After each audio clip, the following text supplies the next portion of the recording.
ہر وقت وہ کھڑکی سے جھانک رہا ہوتا ہے، دیکھ رہا ہوتا ہے کہ یہ گاڑی صحیح ٹریک پہ جا رہی ہے یا نہیں، کہیں ادھر ادھر تو نہیں ہو گئے، ہمارا سفر کٹ رہا ہے یا بڑھ رہا ہے، کسی غلط راستے کی طرف تو نہیں جا رہے۔ کتنی انسان کو فکر ہوتی ہے اپنے منزل پہ پہنچنے کی۔ نحمدہ ونصلی علی رسولہ الکریم،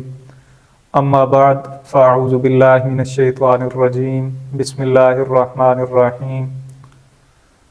قتل الانسان ما اکفرہ من ای شیء خلقہ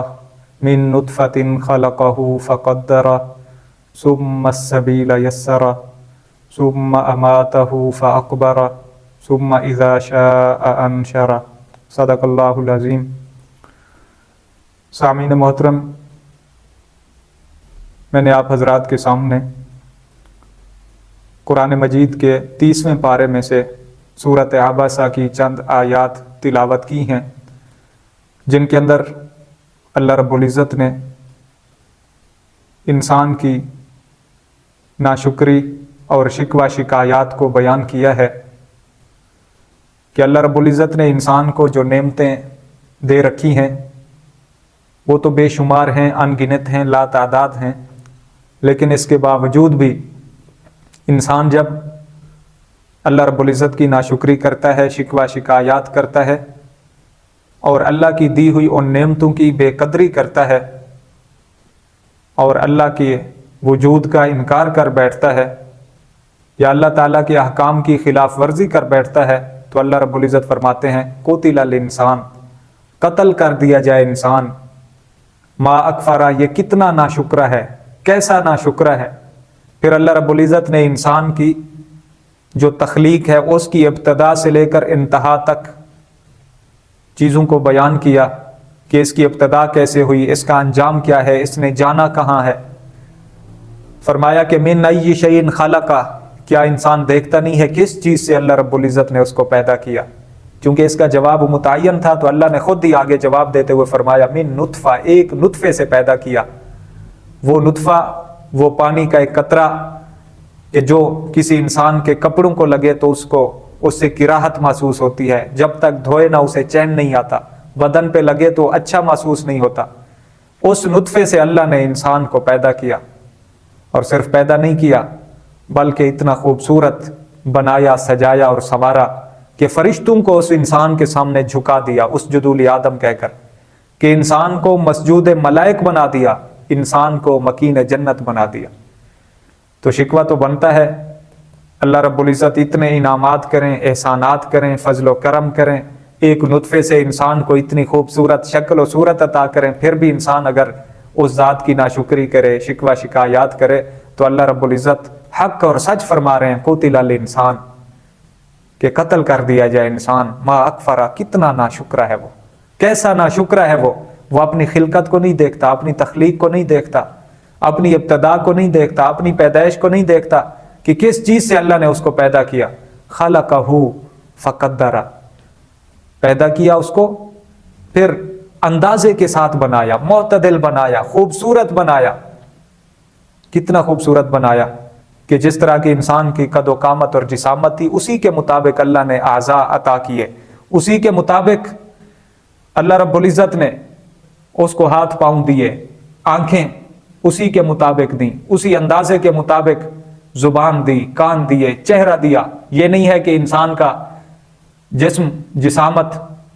وہ چھوٹی ہو اور اعضاء بڑے ہوں تو یہ اچھا نہیں لگتا۔ اسی طرح اگر قد و قامت اور جسامت زیادہ لمبا ہو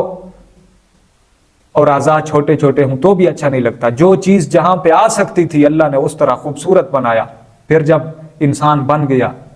اس کی تخلیق ہو گئی، ماں کے پیٹ میں تھا، بڑا ہو گیا، اب اس نے باہر کیسے آنا ہے ماں کے پیٹ سے؟ ثم السبیل یسرا، اللہ نے ایک اور نعمت گنوا دی کہ میں نے اس کے دنیا میں آنے کا راستہ آسان کر دیا، اس پہ مزید میں نے احسان کیا۔ پھر یہ دنیا میں رہا، پھر جتنا وقت اس کا مقرر تھا وہ گزار چکا، انعامات دنیا میں بھی بہت ہوئی، وہ بھی اگلی آیات میں اللہ رب العزت ذکر فرما رہے ہیں۔ ثم اماتہ، پھر اللہ نے اس کو موت دے دی۔ یہ موت مومن کے لیے تحفہ ہے، یہ موت ہی رکاوٹ ہوتی ہے مومن اور جنت کے درمیان۔ جو ہی موت آتی ہے، ایمان والا، نیکوکار، اللہ کا فرما بردار، وہ سیدھا جنت میں۔ فاکبرہ، پھر اس کو قبر عطا کی، قبر میں لے گیا کہ جانوروں کی طرح اس کو بے یار و مددگار نہیں چھوڑا کہ اس کو پرندے ہی نوچتے رہیں، بلکہ عزت کے ساتھ، احترام کے ساتھ اس کو دفنانے کا حکم دیا، اس کے کفن دفن کا حکم دیا، تجہیز و تکفین کا حکم دیا۔ ثم اذا شاء انشرہ، پھر کوئی اس غلط فہمی میں نہ رہے کہ مر گیا، ختم ہو گیا، ہڈیاں گل گئیں، وہ راکھ ہو گیا، ہوا میں اڑ گیا، پانی میں بہہ گیا، نہیں، اللہ رب العزت فرماتے ہیں ثم اذا شاء انشرہ، پھر جب اللہ چاہے گا اسے دوبارہ زندہ کرے گا، پھر اس نے حساب و کتاب دینا ہے، پھر اس نے سوالوں کا جواب دینا ہے، پھر اس نے اپنی مال کا، دولت کا، زندگی کا، عمر کا، وقت کا، ہر چیز کا اللہ کے ہاں حساب و کتاب دینا ہے، ہر عمل کا۔ اس چیز کو اللہ رب العزت نے سورۃ النازعات میں یوں بیان کیا ہے، فَأَمَّا مَنْ طَغَىٰ وَآثَرَ الْحَيَاةَ الدُّنْيَا، جس آدمی نے سرکشی کی، دنیا میں نافرمانی کی زندگی گزاری، اپنی خواہشات کے پیچھے چلا اور دنیا کی زندگی کو ترجیح دی، کہ کوئی ایسا کام کیا جس کے اندر اس کو نظر آ رہا تھا کہ اس کے اندر جو میں کام کر رہا ہوں دنیا کا تو فائدہ ہے، آخرت کا نقصان ہے، لیکن پھر بھی اس نے دنیا کی زندگی کو مقدم رکھا، اس کو ترجیح دے دی، اس نے دنیا کی زندگی کو ہی سب کچھ سمجھا، ادھر کی کامیابی کو ہمیشہ کی کامیابی سمجھ لیا، فَإِنَّ الْجَحِيمَ هِيَ الْمَأْوَىٰ، اللہ رب العزت فرماتے ہیں ایسے آدمی کا ٹھکانہ وہ جہنم ہے۔ لیکن وہ خوش نصیب، خوش قسمت انسان، وَأَمَّا مَنْ خَافَ مَقَامَ رَبِّهِ، جو اپنے رب کے سامنے کھڑا ہونے سے ڈر گیا، اپنے رب کے سامنے حاضر ہونے سے ڈر گیا، اپنے رب کے سامنے پیش ہونے سے ڈر گیا، اپنے رب کے سامنے حساب و کتاب دینے سے ڈر گیا، وَنَهَى النَّفْسَ عَنِ الْهَوَىٰ، اور نفس کو خواہشات سے روک لیا، برائیوں سے روک لیا، نافرمانیوں سے روک لیا، فَإِنَّ الْجَنَّةَ هِيَ الْمَأْوَىٰ، تو ایسے آدمی کا ٹھکانہ وہ جنت ہی ہوگا۔ تو اب اللہ رب العزت نے کتنا واضح اور آسان آیات میں، الفاظ میں، کلمات میں ہمیں جنت اور جہنم کی نشانیاں، اس کے طرف جانے والے راستے وہ بتا دیے ہیں۔ جس طرح کسی اللہ والے سے کسی نے پوچھا تھا کہ مجھے یہ تو بتائیں میں جنتی ہوں یا جہنمی، اب آپ بتائیں کون جانتا ہے کہ کون جنتی ہے کون جہنمی ہے؟ کسی کو کوئی خبر نہیں، واللہ اعلم، اللہ ہی جانتے ہیں۔ لیکن اللہ والے نے سمجھانے کے طور پر بڑے خوبصورت انداز میں جواب دیا کہ اس کا جواب کوئی مشکل تو نہیں ہے، یہ تو آپ خود ہی فیصلہ کر سکتے ہیں کہ آپ جنتی ہیں یا جہنمی۔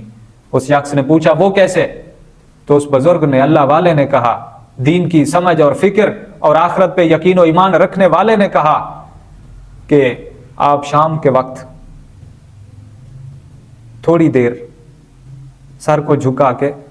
گردن نیچی کر کے اپنا مراقبہ اور محاسبہ کیا کریں، 5-7 منٹ ہر روز آپ سوچا کریں کہ آج کے سارے دن میں صبح سے لے کر شام تک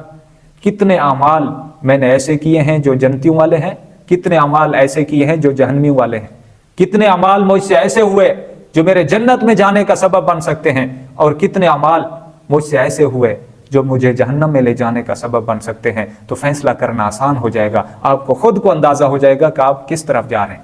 آج ہمیں چاہیے ہم اپنا مراقبہ کریں، اپنا محاسبہ کریں، اپنے اندر جھانکیں، دیکھیں۔ آدمی نے کہیں سفر کرنا ہو، ایک ملک سے دوسرے ملک کی طرف، ایک شہر سے دوسرے شہر کی طرف، ایک گاؤں سے دوسرے گاؤں کی طرف، تو راستے میں جب سواری جا رہی ہوتی ہے، گزر رہی ہوتی ہے، ہر وقت وہ کھڑکی سے جھانک رہا ہوتا ہے، دیکھ رہا ہوتا ہے کہ یہ گاڑی صحیح ٹریک پہ جا رہی ہے یا نہیں، کہیں ادھر ادھر تو نہیں ہو گئے، ہمارا سفر کٹ رہا ہے یا بڑھ رہا ہے، کسی غلط راستے کی طرف تو نہیں جا رہے۔ کتنی انسان کو فکر ہوتی ہے اپنے منزل پہ پہنچنے کی، اپنے مقام پہ پہنچنے کی، اپنے شہر میں پہنچنے کی، کتنی فکر مند ہوتا ہے۔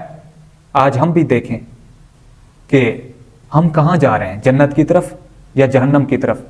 انسان کا جو اصل ٹھکانہ ہے وہ جنت ہے، چونکہ یہ آیا ہی جنت سے تھا، زمین پہ آیا، جنت سے نکل کے آیا، اب اس نے واپس جانا ہے تو بھی جنت میں۔ اسی کو شاعر مشرق علامہ محمد اقبال رحمہ اللہ نے کہا تھا کہ میں تو بے خوف گھس جاؤں گا باغ جنت میں، میں تو بے خوف گھس جاؤں گا باغ جنت میں، وہیں سے آئے تھے آدم، وہ میرے باپ کا گھر ہے۔ کہ ہم راہی ہیں جنت کے، ہم مسافر ہیں جنت کے، ہماری منزل وہ جنت ہے، اللہ کی رضا ہے، اللہ کی فرما برداری ہے۔ ہمیں چاہیے کہ ہم اس زندگی سے فائدہ اٹھائیں، اس کو قیمتی بنائیں اللہ کا ہر حال میں،